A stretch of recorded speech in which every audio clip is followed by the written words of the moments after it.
Moving forward, British Prime Minister Theresa May will form a minority government after losing her majority in Parliament. But how long can she stay in power with growing calls for the Tory leader to step down?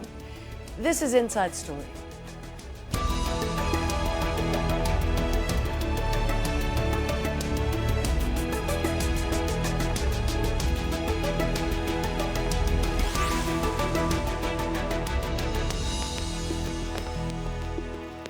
Hello, welcome to the programme. I'm Jane Dutton. British Prime Minister Theresa May is fighting to save her political career after a disastrous election showing that cost her party a majority in Parliament.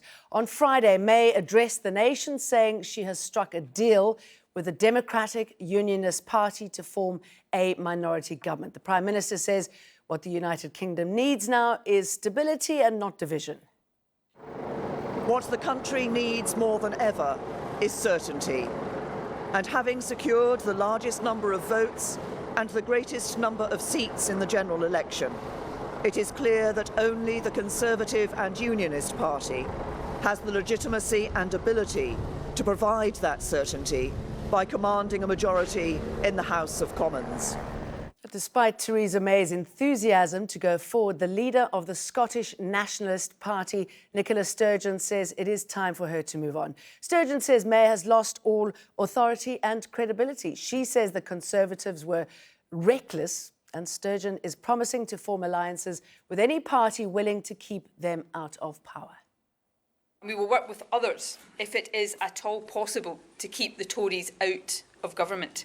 We have always said that we would work in alliance with others to promote progressive policies to build a fairer country. We stand ready to play our part in that alliance. And it is needed now more than ever. The damage the Tories have done to the stability and the reputation of the UK cannot be overstated. Let's bring in our guests. They're all joining us from London today. Alex Dean is a former Chief of Staff to David Cameron, now heads up the public affairs firm FTI Consulting, and Matt Zarb-Cousin is a former spokesperson for the Labour leader, spokesman, I can say, Jeremy Corbyn, until earlier this year. Very good to have you both with us. When I was thinking how to start this interview, I didn't know who to go with first. The stunning turnaround for Labour, what a good day they've had, or the disaster that's faced Theresa May and the Conservatives. And I think we'll start off with that, Alex Dean. I should imagine the Conservatives are reeling. I don't think anyone can pretend that it's been a good election for the Conservative Party. I think Jeremy Corbyn has campaigned far better than people had expected, and he's been earnest and he has been accessible. He has campaigned in place after place, and people have been able to go to events and see him, and none of those things were the case with the Prime Minister, who did pre-arranged meetings only, wouldn't take debates, and stuck to the same lines rather than engaging in discussion. And I think there are some real lessons for us as Conservatives to learn from this. If you polish a campaign too much, it doesn't work. Now, let's not get things out of perspective. The Conservative Party still won the most seats and got the most votes. So the Conservative Party won the election, but there's no doubt about the fact that the momentum presently sits with the Labour Party. OK, they won the election, but the number of seats has diminished quite dramatically. Her grip on power has been diminished as well. So possibly a Pyrrhical victory, I don't know. I think that, well, look, there's no doubt that we lost seats. And if you call an election and then go backwards, it's been a bad election for you, especially if it's an election that you didn't have to call. There were 4 years left on David Cameron's term. But I actually think that, despite the result, it was a brave thing of Theresa May to do and the right thing to do to call an election to seek an enhanced Brexit mandate. And I think that we are going to go into these negotiations now on an unclear basis, I accept that, but the timetable is plainly much better because we were going to have a general election happening basically at the midpoint of any even short transition agreement emerging from after the negotiations. So I think that it was the right thing to do to call the election. We just should have campaigned better. Matt Zarb-Cousin, congratulations for the Labour Party and the turnaround there, which I think took a lot of people by surprise. Yeah, it's the biggest swing to a political party since 1945. And Jeremy Corbyn, a guy who lots of commentators, political commentators in the media wrote off as being someone who's unelectable, actually got a higher share of the vote than Tony Blair did in 1997. So with what many described as being a very left-wing platform, a very left-wing manifesto. But actually, when you look at the polling on those policies, the policies themselves are very, very popular. And what Jeremy Corbyn's tapped into is a feeling of discontent that was reflected in the Brexit vote, that people are not getting on, people are struggling to make ends meet, struggling to pay the bills. The just about managings, actually, that Theresa May talked about on the steps of Downing Street, Labour produced a manifesto that was fully costed, that addressed the concerns of the just about managings. Whereas I think the Conservatives got too wrapped up in trying to sell Theresa May as a leader, as being strong and stable, and then throughout the campaign there were tactical errors that undermined that core message. So they had the dementia tax, they had the ducking of the TV debates, and really she ended up looking very weak towards the end of the campaign. Whereas Jeremy Corbyn, because of a very strong campaign, because he did a lot of rallies, he got out and met the public, he appeared on broadcast media a lot, he grew into that very much so throughout the campaign. The public very much warmed to him in the short campaign, and I think that's the story of the election. I'm going to pick up on what you said about pushing Theresa May to the forefront. Was that a mistake, Alex? It seemed that this election was all about Theresa May, more than policies. And as you say, she didn't engage with people. She didn't turn up for those debates. Was that a mistake, putting her at centre? I see why you ask your question. I don't think that it's a mistake to have a decent focus on a person who holds the office of Prime Minister, the most important role in government in our country. But I do think that it was a mistake not to make more use of the team that's around her. I think one thing that you can unambiguously say about these two leaders as they went into the election was that Theresa May was able to command and control her own party. In fact, some people might say it was too tightly controlled a campaign. Whereas on the other hand, Jeremy Corbyn had been the subject of a vote of no confidence by the majority of his own MPs. So Theresa May should have made a virtue, I think, of the fact that she had a welter of cabinet ministers around her who were able and who were willing to campaign with her and who had backed her. Because that would have, I think, shown up the fact that Jeremy Corbyn didn't have that same kind of backing within the parliamentary Labour Party. I can only concede he's more popular in the country than we might have expected. But in the parliamentary Labour Party, it's clear that he still does not command their confidence. The Conservative Party should have exploited that fact, and we didn't. Has he been able to draw, Matt, confidence that was lacking from those in the Labour Party? And I know you worked very closely with him. You know, you've seen how they treated him, how members of the Labour Party treated him. So what changed there? I think 1983 lives very long in the memory. That's the last time Labour stood on a very left-wing manifesto and suffered a very bad defeat. But I think what lots of activists and Labour MPs have recognised now is that the political context has changed and that people are fed up with the status quo. They want something different. They want change, and that's what Jeremy Corbyn was proposing, an alternative that was fully costed, that was credible, and lots of people liked it. Lots of people bought into it, and they liked him as well. And he might not have commanded the support of his parliamentary party, but I think that's, to the public, that's ancient history now. And the entire shadow cabinet and the entire parliamentary Labour Party were very much united behind the manifesto. And I think one of the problems that Theresa May had was, with the dementia tax, there were reports that lots of the cabinet weren't consulted on that. And I think if she had widened the scope of the people that she consults on policies like that, maybe they would have found the flaws in it and it wouldn't have been such a disaster. Alex, Lord Lamont, the former Chancellor, one of the former Chancellors, said that, or he spoke about being in office but not in power. Is that the case with her now? Well, I don't think so, and for the simple reason that we now have to deliver on our Brexit negotiations. It's the most important thing I can imagine a Prime Minister doing in peacetime, and it's Theresa May who's on watch. So it's going to be a matter of actually acting on things, and with that acting and with that negotiation must come the real exercise of power. I think sometimes you've got to walk the walk, and this is the kind of environment in which Theresa May's just got to knuckle down and do it.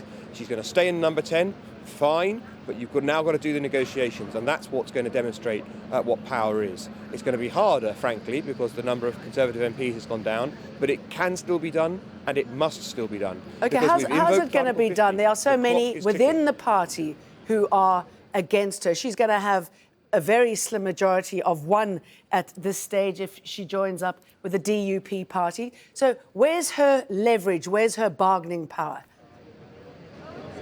Well, the leverage is going to be, two things. The traditional power of patronage within the Conservative Party. If you are Prime Minister, you continue to control the power to appoint people to jobs, and everyone likes a ministerial or sub-ministerial job. So that's a genuine, if cynical, point to make. And the second thing is that I think there is going to be a time when people come together in the British national interest as we negotiate with or against, depending on your perspective, our European friends. And when that happens, you really do have to back the Prime Minister and back the negotiating team. And being seen not to, or being seen to undermine the negotiating team and the Prime Minister will be very negative, especially in the Conservative Party. So I think that's a pair of things that will really help her get the job done. Well, I'm going to bring in Matthew Goodwin, a senior fellow at the Brexit think tank. UK in a changing Europe. Very good to have you with us. We're just talking about Theresa May and the power or lack of that she now has going forward. What do you think these elections mean for her grip on power and pushing anything through when it comes to any sort of policy, including Brexit? I think Theresa May's political capital today is greatly reduced. She held this election as a way of trying to strengthen her hand in the negotiations with Brussels. She has failed clearly to do that. She has also failed to do that while irritating the Conservative Parliamentary Party, both with her brand of Conservative politics, a more interventionist brand of Conservative politics, and also through her advisers who have clearly, based on press reports in recent months, alienated other Conservative members of Parliament, both with their behaviour and their strategy. So looking ahead, Theresa May is now in a position where she is, ironically, wholly dependent upon a group of hardline politicians in Northern Ireland, the DUP, despite having criticised Jeremy Corbyn, the Labour leader, for his associations with hardline politicians in Northern Ireland, and her ability to pass any Brexit-related legislation will be greatly reduced. All right, Alex, other than getting the numbers... There's just one thing. Okay. The numbers are right. The numbers work with the DUP joining the Conservative Party, albeit it's a very slim majority, as you rightly point out. I just want to pick Matthew up on one thing. There is no such parallel as was just made between Theresa May entering into coalition with the DUP and Jeremy Corbyn's association with Sinn Féin IRA. Jeremy Corbyn invited members of the IRA to go to Parliament 2 weeks after the Brighton bomb was set off. That is, it's outrageous to compare that kind of behaviour with Theresa May entering into coalition with a democratically elected group of parliamentarians in peacetime. It's really, I'm remarkably surprised to find that someone's made that comparison. Matthew? Well, anybody with a basic understanding of hardline unionist politics in Northern Ireland will know that the DUP has adopted very hardline positions throughout Northern Ireland's history, including on the Good Friday Agreement. And while I accept that it... Are you accusing any of those members of Parliament of involvement in terrorism? Well, that's a completely separate point. The accusation that Theresa May had made throughout this election campaign was that Jeremy Corbyn and the Labour leaders were associated with Northern Irish hardline groups, but actually now we find ourselves looking at a leader of the Conservative Party who is wholly dependent upon a group of radical politicians. Now, they're not the same in ideological terms as the IRA, but let's be frank in terms of the position that Theresa May finds herself in. She is completely dependent upon a fairly fringe group of politicians who advocate a very particular line on Brexit and who, without their support, Theresa May will not be able to pass anything in the House of Commons. Now, I understand the frustration of Conservatives with this situation, but, you know, that is the reality of where we find ourselves. Matt, what does the Labour Party, what will the Labour Party be thinking about this coalition government, the Conservatives and the DUP? Well, the great irony is that Theresa May called this election because she wanted to increase her majority, because she thought that would strengthen her hand in the Brexit negotiations. To be perfectly honest, I don't think the EU leaders or the European Union care too much about her majority, but what they will notice is that she's looked very, very weak throughout the course of this campaign, and she's lost all credibility. So I don't think she's really the person that the country needs to be going in to negotiate the best possible deal for us. Obviously, Theresa May warned against a so-called coalition of chaos, and that's why that's one of her reasons to incentivise people to back the Conservatives.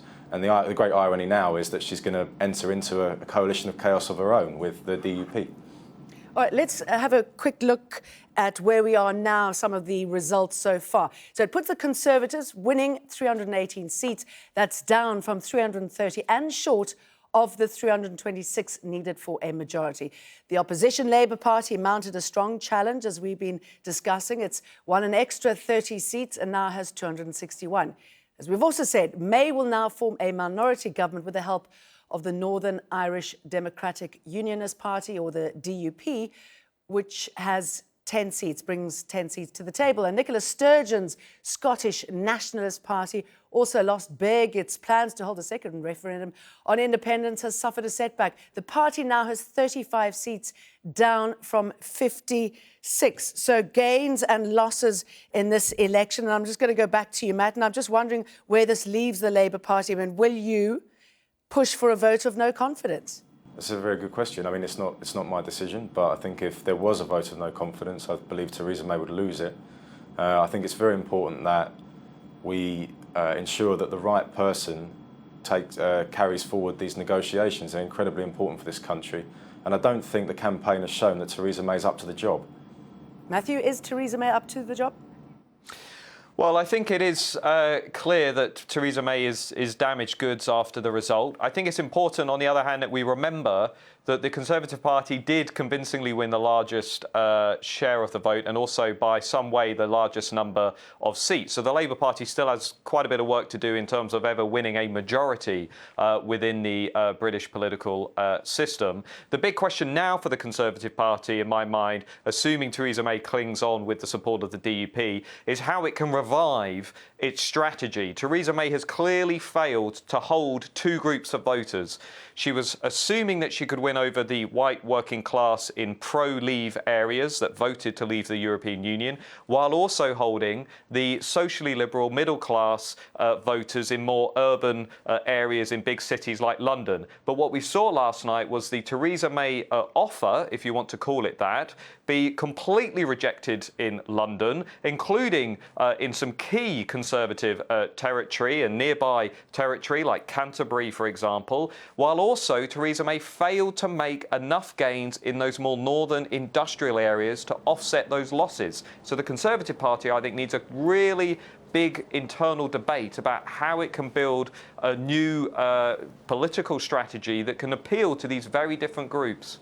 All right, before we talk about those different groups, Alex, is a hard Brexit now off the table?